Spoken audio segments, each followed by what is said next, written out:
महंगाई से लड़ाई अभी नहीं हुई खत्म, क्या दिसंबर में कम होंगी ब्याज दरें? आरबीआई गवर्नर ने दिए संकेत।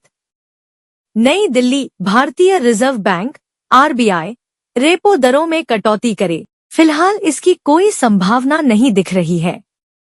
आरबीआई के गवर्नर शक्तिकांत दास ने दोहराया है कि मुद्रास्फीति के खिलाफ केंद्रीय बैंक की लड़ाई अभी खत्म नहीं हुई है।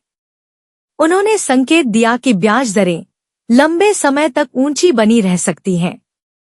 दास ने ग्लोबल साउथ के केंद्रीय बैंकों के सम्मेलन में अपने भाषण में कहा कि हमारे द्वारा मुद्रास्फीति को लक्ष्य के अनुरूप लाने की प्रतिबद्धता पर जोर देने के साथ ही हम यह भी स्पष्ट रूप से कहते हैं कि केवल सहनशीलता सीमा के भीतर रहना पर्याप्त नहीं है।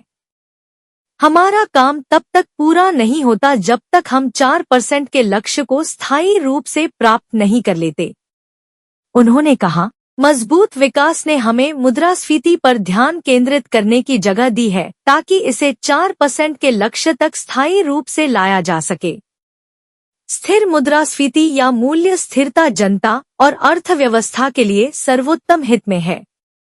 यह सतत विकास की आधारशिला के रूप में कार्य करती है, लोगों की क्रय शक्ति को बढ़ाती है और निवेश के लिए एक स्थिर वातावरण प्रदान करती है। वित्त मंत्री ने दरों को कम करने पर दिया जोर। गवर्नर का यह भाषण ऐसे समय आया है जब केंद्रीय वाणिज्य मंत्री और वित्त मंत्री दोनों ने हाल ही में कम मुद्रास्फीति के लिए जोर दिया है।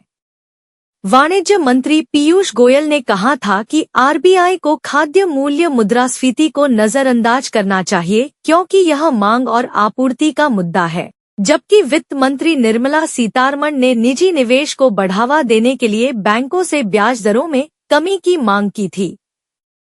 क्या दिसंबर में कम होगी लोन ईएमआई? आरबीआई ने फरवरी 2023 से रेपो रेट में कोई बदलाव नहीं किया है। मई 2023 से ब्याज दरों में कोई कटौती देखने को नहीं मिली है।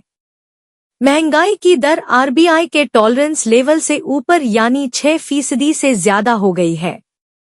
ऐसे में दिसंबर के महीने में RBI monetary policy committee MPC द्वारा रेपो रेट में कटौती करने की संभावना न के बराबर है। ऐसे में लोन पर ब्याज दर कम नहीं होने वाले हैं और ईएमआई दरों पर भी आम आदमी को राहत मिलने की उम्मीद कम है।